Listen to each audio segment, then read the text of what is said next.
While the history of Philadelphia's criminal underworld is nowhere near as infamous as the likes of New York or Chicago, the city has definitely played a significant role in the history of organized crime in America. One of the most recent examples of this is seen in the film The Irishman by Martin Scorsese, which is actually based on a book about the life of Frank Sheeran, played by Robert De Niro, an Irishman who was involved with the Italian-American mafia families operating in Philadelphia. The movie shows some historic Philly establishments like the Villa di Roma restaurant in South Philly, as well as the surrounding cityscape. The Philadelphia Italian Mafia, also known as the Philadelphia crime family, formed in the 1920s, founded by an immigrant from Sicily named Salvatore Sabella, who was specifically sent to Philly by the Sicilian Mafia to establish a crime family in the city. The Philly crime family would then become known for many infamous leaders over the years, such as Angelo Bruno, who led the family for 21 years from 1959 until 1980, or Nicodemo Little Nicky Scarfo, who would become known for his murderous tendencies during his reign from 1981 to 1990, and he would allegedly lead the Philadelphia crime family through its bloodiest period of operation until he was indicted and convicted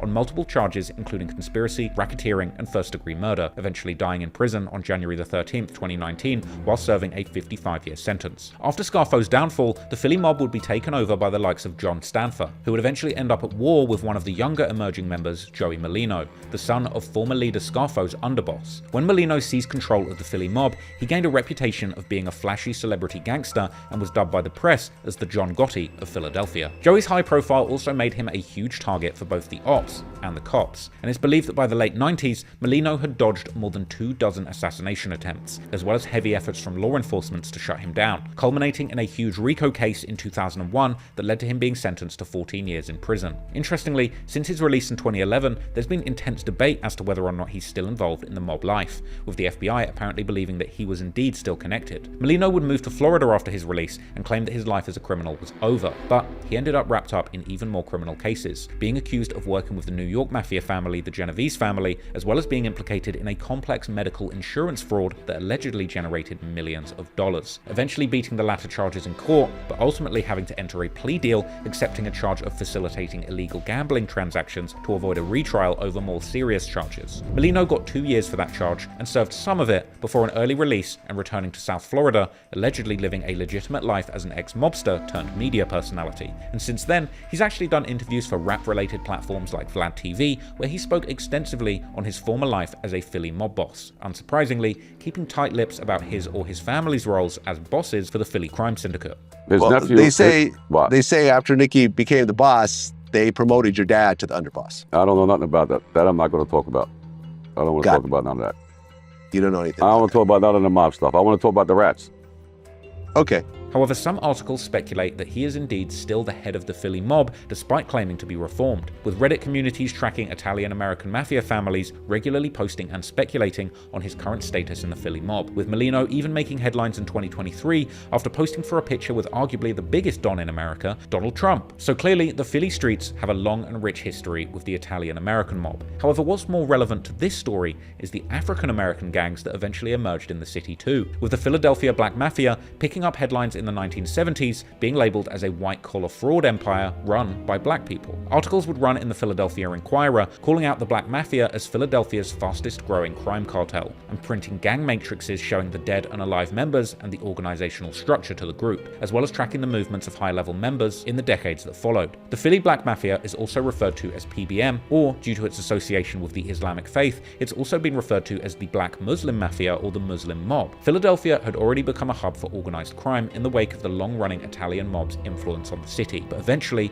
African-American gangs carved out their own legacy in the Philly streets too, and by the 1980s, Philly newspapers would be reporting on the rising rates of gang violence associated with the city's African-American community. The Black Mafia in Philadelphia was actually one of the earliest and most notorious African-American gangs in the country. The infamous Black Mafia was involved in extortion, murder, drug trafficking, and embezzlement in the predominantly African-American sections of Philadelphia.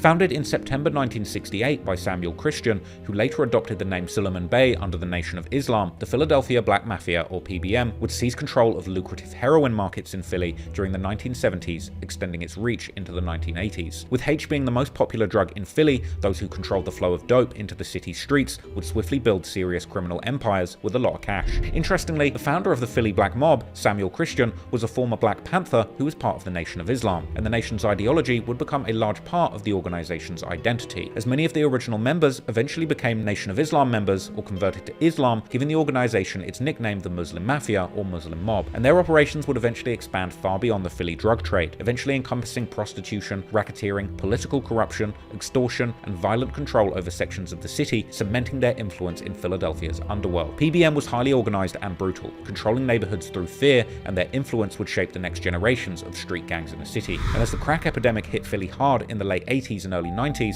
more localized street gangs began to rise in attempts to profit from the latest drug that took hold of the city's fiend population. From here, new sets emerged like the Junior Black Mafia, or JBM, founded by Aaron Jones in 1985, who would end up becoming the dominant force during this era. This was also known as the crack era in Philadelphia due to the rampant trafficking and use of drugs, largely distributed by these gangs. This would lead to the US president at the time, Ronald Reagan, declaring war on drugs in 1986. Drugs are menacing our society. They're threatening our values and undercutting our institutions. They're killing our children. From the beginning of our administration, we've taken strong steps to do something about this horror. Tonight, I can report to you that we've made much progress. 37 federal agencies are working together in a vigorous national effort. And by next year, our spending for drug law enforcement will have more than tripled from its 1981 levels. Today, there's a new epidemic. Smokable cocaine, otherwise known as crack. It is an explosively destructive and often lethal substance which is crushing its users. It is an uncontrolled fire. JBM were heavily involved in this drug trade with an emphasis on keeping control over the distribution of cocaine. Sharing a common vision centered around Aaron Jones' fascination with the movie The Godfather, with him picturing himself as the leading character Vito Corleone, JBM would exhibit a slew of characteristics which apparently attempted to emulate the Italian-American mafias, as well as their own predecessors, the Black Mafia. These characteristics included the fondness for symbolism and ceremony, with original members wearing gold rings with the JBM initials encrusted with diamonds. The organization would also form a board of commissioners that made decisions collectively and solved disputes. And older members of the original Black Mafia had apparently coached younger members from the JBP to operate like a Black Mafia family. And they would even make connections to the actual Italian-American crime families in Philly too, so that they could do business together, with some JBM members actually being seen socializing with mobsters like Joey Merlino. JBM's reign would continue into the 1980s, making them one of the most feared gangs in Philly and operating with a militaristic level of organization, much like their predecessors in the Black Mafia. Their operations expanded into South Jersey and Delaware, making them a regional force that was apparently generating over $30 million a month, and reportedly controlling a drug distribution network that moved 1 to 200 kilos of powder a month at its peak. But this wouldn't last forever, and Aaron Jones would eventually get arrested on April the 23rd, 1992, with the state throwing the book at him, placing him on death row in Pennsylvania. The era of drug-fueled violence had become so deeply embedded in the city's culture that it even inspired films like the 2002 movie State Property, that starred Beanie Siegel and the likes of Jay-Z, a film that depicted the harsh realities of Philly streets, where young men desperate for money and power built drug empires at any cost. The premise of State Property was not just fiction, but a reflection of what was really happening across the city, where gangs fought for control over drug territories, and violence became the tool for survival. After Aaron Jones's arrest, JBM would effectively crumble, and in the late 90s and early 2000s, the city's gang structure had become completely decentralized. Neighborhood-based crews began to dominate, as opposed to the larger, more organized syndicates like the JBM, but these smaller gangs were often less organized, but no less violent, and Philly's gang activity would become more about controlling specific blocks, corners, or neighborhoods, with the drug trade still being the primary motivator. Hey, my man.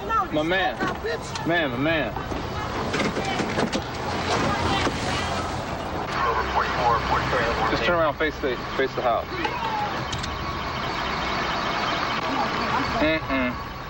Cocaine. You have the right to remain silent. Anything that you say can be used against you in a court of law. The gangs have a profit out of cocaine. It's a moneymaker for them, but for the moral aspect of it, they can care less who becomes a victim of it, as long as they make their money out of it. Living is dangerous. They got them AK-47s out here now. Tearing shit up. They ain't got no more sticks and knives. They got AK-47s. By the mid-2010s, the influence on social media would also begin to reshape the gang landscape in Philly. Gangs and crews started using platforms like Instagram, Facebook, and YouTube to promote their status, taunt rivals, and flash their illegal profits. This new dynamic would escalate tensions, with online beefs often leading to real-world violence. In this era, you had crews like OBH, led by AR-AB, who became infamous not just for street-level crime, but for its influence on the Philly rap scene, blending music and gang culture. I'm a type dude, I I can't be broke. You see, I got this whole building up fixed. What? I don't make no money off rent. I extort people.